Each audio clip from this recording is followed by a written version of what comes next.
This is a download from BFM 89.9, the business station. Good afternoon, this is Tech Talk. Now, if you like our stories about people getting infected with viruses and malware, then yes, you have tuned into the right frequency at the right time, because Krishna Rajagopal, the CEO of AKATI Consulting, is back. So the last time you were here, you spoke about cyber warfare, which still sounds like some Xbox 360 game that you created in your mind. Now, today it's about Virilicious, the world of computer viruses. So is this Virilicious an actual word, or again, something you created? Well, Jeff, back in 2007, I was tasked to write an article for a daily, and it was called Wonderful World of Viruses. So it was at that point that I coined the word Virilicious, and no, I'm not a Destiny Child's friend. All right. Now, so, viruses, worms, Trojans, all these mumbo-jumbos, Right. How did it all actually started? Right. So before we get into those terminologies, in the beginning, right, God made virus. And soon after that, man made computer virus. Right? So if you look at the former, was a very, very simple cell that does not have the capacity to multiply on its own. And therefore, when they actually attach themselves to a host cell, they can use the host's power and for their own benefit, right? Not only do they propagate throughout the host cell's body, but they also attack other host bodies, right? Now, in a short time, they can even create an epidemic. For example, can be as simple as a cold, or it can be deadly as AIDS or SARS or coronavirus. Now, the reason why I'm saying this, you might be wondering whether you got the right guy. The reason why I'm saying this is because computer viruses exhibit the same properties. It's pretty much the same thing. Now, in fact, I guess the first guy that wrote these malicious code must have been inspired by the biological counterpart when he called it the virus. And, right from the very first creeper virus that, was creating a havoc on ARPANET, a US military network, and what it used to do, creeper, was it spread through modems and it popped up a message saying, "I'm the creeper, catch me if you can," And right to the latest Shamoon virus, which recently just attacked two large organizations. One of them happens to be Saudi Aramco. And in Saudi Aramco, before they could bring this virus under control, they permanently lost 30,000 computers. Right? So the journey has been long, both the evil as well as the good guys. But having said that, now we know about the history. Let's go back to what in the world is Trojans, viruses, and worms. Are they the same thing or are they different? Now, if you look at Trojans, it's the same meaning as, how the Romans and during those wars, they had the Trojan horse, same thing. It's an illegitimate program pretending to be legitimate. For example, if I send a chess game and you were playing, it's a chess game, but through the back, maybe it's recording all the keystrokes on a keyboard and sending all your passwords over. That's a Trojan. Now, if you look at a virus is a destructive code, right? But it needs some form of user action from the user's perspective to basically be active. For example, when a user double-clicks a program or opens a document, right? It needs that.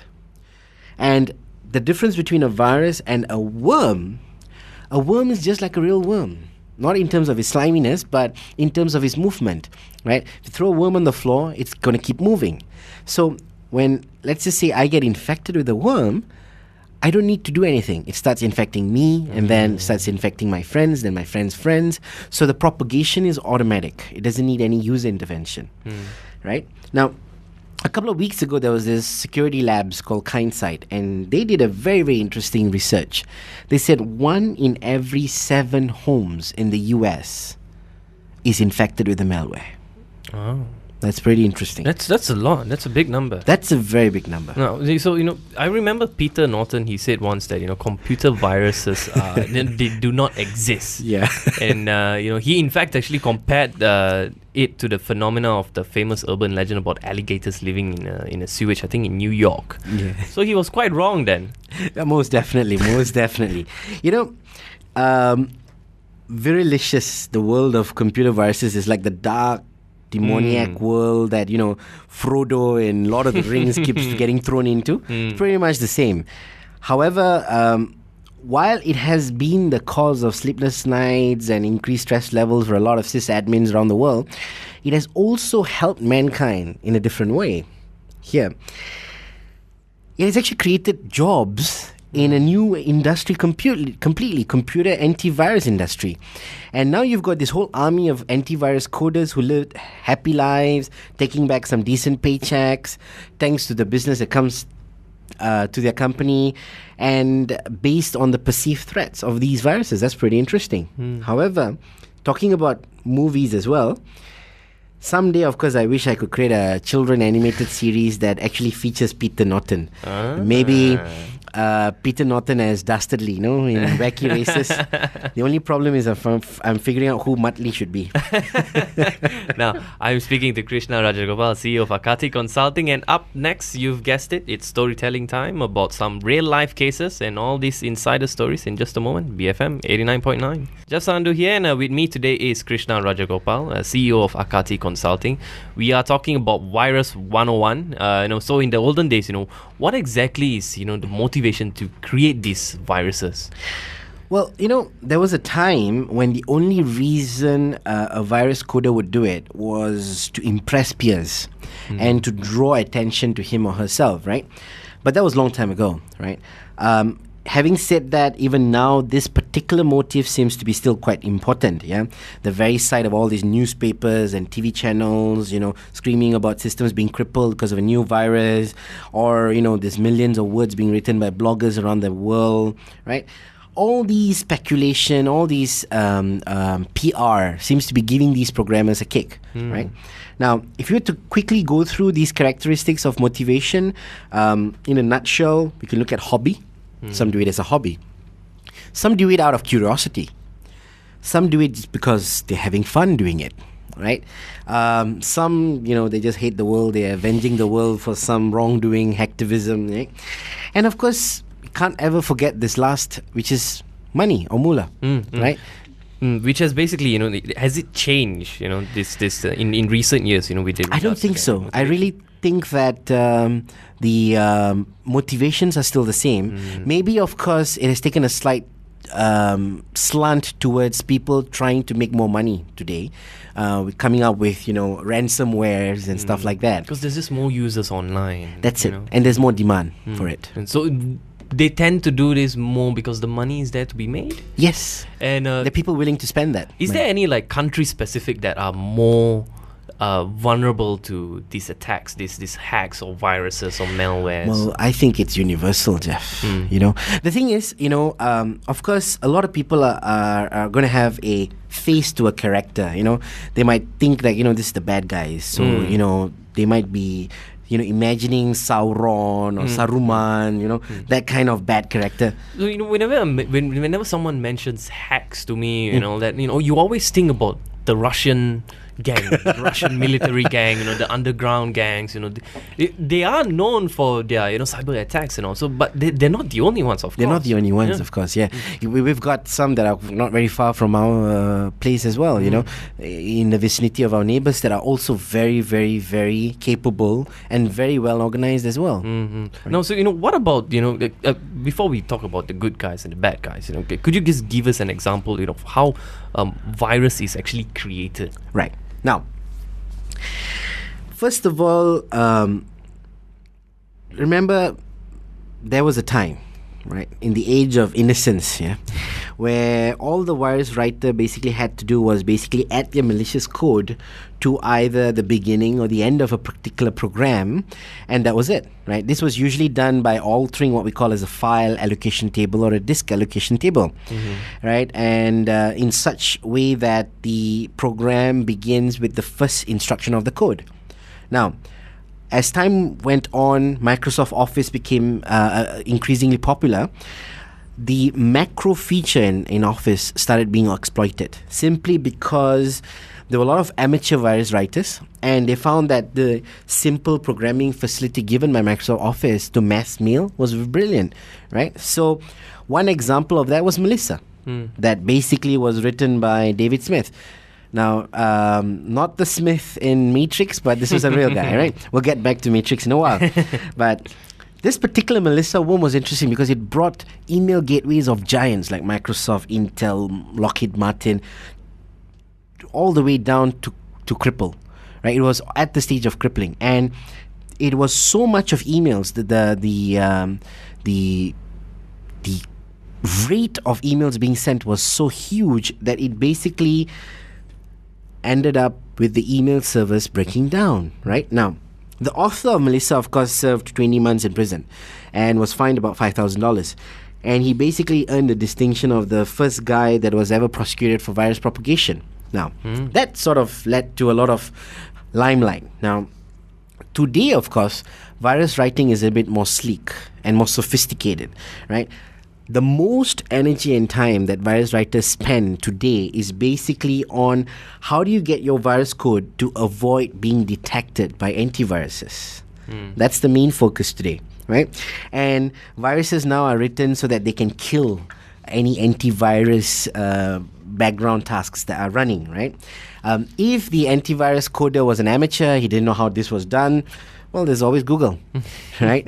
And of course, you have that. Then you have what we call as polymorphic viruses. Some of them modify their signature, sort of take a camouflage, right?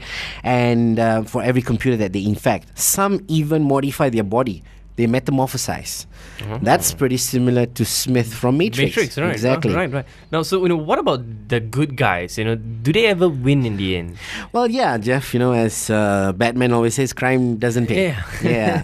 So they do win. And this when we say good guys, is the antivirus guys, or because when we talk about hackers, there's the white hackers, the black hat hackers, and Correct. the grey hat Grey hat hackers. hackers. So when we talk about good guys, who are these good guys? Generally, what we were referring to when it comes to in the world of viruses, we're referring to the antivirus guys, right?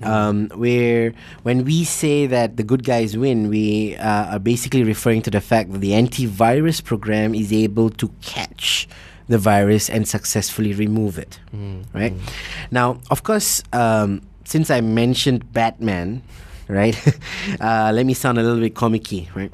So while we have these antivirus superheroes and heroines out there, now when you're fighting at the frontier so that innocent cyber citizens like us can enjoy a good night's sleep, right?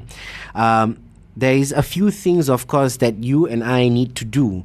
Having said this, so that it works hand in hand. So there are some countermeasures that we have to take into account as well. Now, of course, I'm sure you're going to end with the same thing as what we normally do is to, just with a safety tip. Sure. So having said that, since I mentioned about some countermeasures just now, so some of these countermeasures, first, obviously, update your antivirus software that you have purchased. Right? In Malaysia, because we have to stress that. Yes. Don't go download some antivirus from somewhere. That's a crack or something. Yeah. And obviously this goes without saying. And another thing, of course, is make sure your operating system is updated in a timely manner. Right? Patch management is important. And always think twice about opening attachments that comes from strangers. So here, I'd like to stress paranoia is important. Paranoia is good, right? And prevent unauthorized access to your system. So harden your systems. See, the days of innocence is over. So, it's always better to be safe than sorry. So you have to basically be careful of wolves, moving around in lamb's clothing, yeah? So, forgive me for the mixed metaphor, but then, it's just to drive the point back home that hardening your systems is absolutely important. And for corporate companies, enterprises, you need to do what we call as a real pen test, right? Real penetration test so that you find your weaknesses and then fix them, right? There's a trend where some do a vulnerability assessment and they call it pen test. That's wrong. Some do a penetration test and get a report and they file it, never look at it again. That's also wrong. The whole idea of doing a security assessment is to find your weaknesses and fix that, so that your posture starts increasing. And this to do a penetration test, does it cost a lot? No, not really. Right? An average cost for penetration test has reduced drastically. So much so that, it used to be something that only the mid-sized and large companies can afford. But nowadays, anybody can afford. Any small business can afford a penetration test. And I think it's vital because the amount of things that SMEs tend to store in the cloud because of it's just cost effective. It's so true. You're not sure how how secure or how safe it is. Yeah. Exactly, and of course, some decide to be penny wise and pound foolish. So we don't want to end up there. All right. I've been speaking to Krishna Rajagopal, CEO of AKATI Consulting, about Virus 101, BFM 89.9. Thank you for listening to this podcast. To find more great interviews, go to bfm.my or find us on iTunes. BFM 89.9, the business station.